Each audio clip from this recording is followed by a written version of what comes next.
A PGR pediu mais tempo para que o STF conclua a investigação do presidente Jair Bolsonaro por associação da vacina de Covid-19 com o HIV. Destaque de Carolina Belim.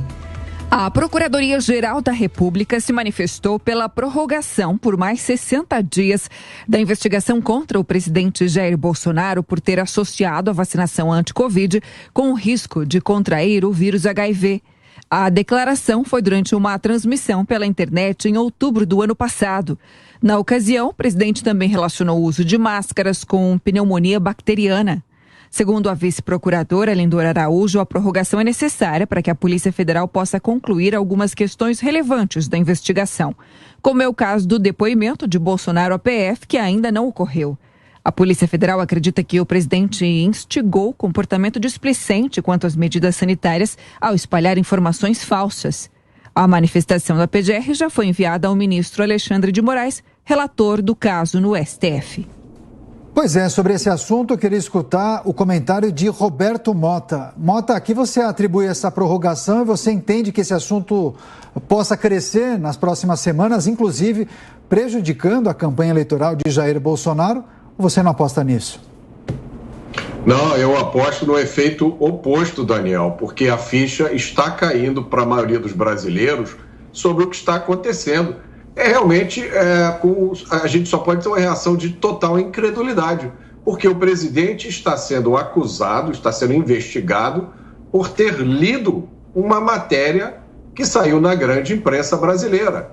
Essa matéria que saiu na grande imprensa brasileira reproduzia uma matéria de uma famosa revista internacional. O que o presidente fez foi ler a matéria e comentar. Ora, tem gente dizendo que o presidente deveria ter investigado, deveria ter chamado seus assessores, feito uma pesquisa profunda. Imagine se cada um de nós agora for responsável por, nas matérias publicadas na grande imprensa, parar tudo que a gente está fazendo e fazer uma verificação das matérias da grande imprensa. E se você não fizer isso, você pode ser sujeito a uma investigação. Isso é um absurdo tão grande que eu acho que as pessoas estão se dando conta do que está acontecendo no país agora. Ô, Diogo, essa justificativa do presidente não é o suficiente, então, para a PGR, de que ele apenas mostrou uma matéria com o assunto, a situação ficou tão grave como se ele mesmo tivesse dito para a população sobre essa associação?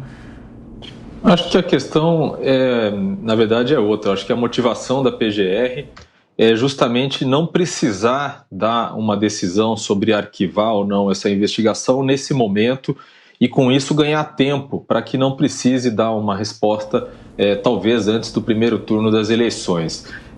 Com relação às falas do presidente, são falas absolutamente danosas, são uma interpretação equivocada de uma reportagem mal feita, mal escrita. E sim, o presidente, ao contrário da maioria dos cidadãos brasileiros, tem acesso às melhores informações, aos assessores mais bem informados, inclusive do Ministério da Saúde, que poderiam ter orientado ele a respeito disso. Ele que tem, obviamente, uma audiência gigantesca justamente por ser presidente da República. Ô, Mota, e girando um pouquinho aqui os nossos assuntos, como anda a situação de Daniel Silveira, hein? Teve mais uma determinação de Alexandre de Moraes, agora os perfis de Instagram e do Twitter da advogada, esposa dele, Paola da Silva Daniel, foram bloqueados pela Justiça. Lembrando que a gente já noticiou por aqui no Jornal da Manhã que a ordem também incluiu, o que já foi executado, o bloqueio das contas bancárias da candidata. Ela tenta se eleger deputada federal.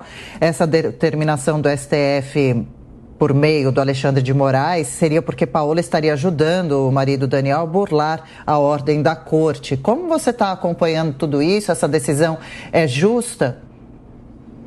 Olha, Adriana, a gente volta à questão do Estado de Direito, né? No Estado de Direito, as coisas não acontecem porque eu acho que elas são boas ou ruins, ou porque alguém acha que essa opinião deveria ter sido melhor pesquisada. Cada um pode ter a sua opinião. Essas opiniões não são automaticamente convertidas em lei em decisões judiciais. Essa é a característica do Estado de Direito, né? O caso do bloqueio das contas bancárias tem tudo a ver com essa história do presidente, né? O Diogo pode ter a opinião dele, que o presidente foi irresponsável, que o presidente deveria ter pesquisado mais. Eu respeito a opinião do Diogo. O que a gente não pode dizer é que isso justifica uma investigação policial pela Polícia Federal. Aí existe, de uma coisa para outra, existe uma distância fenomenal. É uma distância que propicia a criação do que se chama de Estado policial. As pessoas passam a ser responsabilizadas criminalmente pelo que não passa de uma opinião. No caso do presidente, isso fica mais evidente, que é uma opinião baseada numa revista que replica uma matéria de uma outra revista. Então, esses aspectos, tanto a investigação quanto o bloqueio de contas bancárias, imagine qualquer um de nós aqui amanhecer, amanhã, com as contas bloqueadas. Como é que você paga a escola do seu filho? Como é que você compra comida? Essas são coisas muito graves. Não podemos confundir a opinião de cada um com o cometimento de um crime. Agora, Diogo Schelp, as ações do STF, as medidas da corte contra Daniel Silveira e também contra a sua esposa, notícia inclusive destacada pela Adriana, você acha que essas medidas não acabam ajudando os dois politicamente? Olha, Daniel, com certeza isso está sendo usado politicamente. Daniel Silveira, inclusive, fez uma declaração recente dizendo que considera que no 7 de setembro deve-se elevar o tom, referindo-se aí, obviamente, ao STF e às outras instituições da República.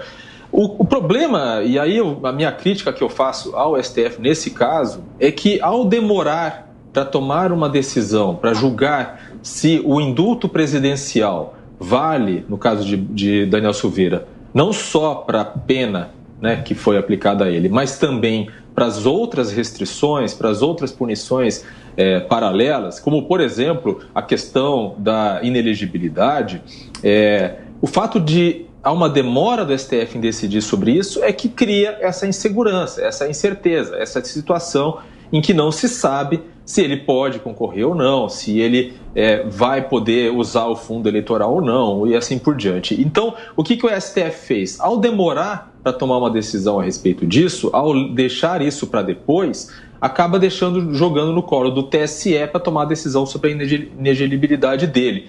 E isso cria uma situação em que, se a decisão for favorável a ele, ele acabou sendo prejudicado nesse início de campanha. Uma situação parecida com a de Roberto Jefferson.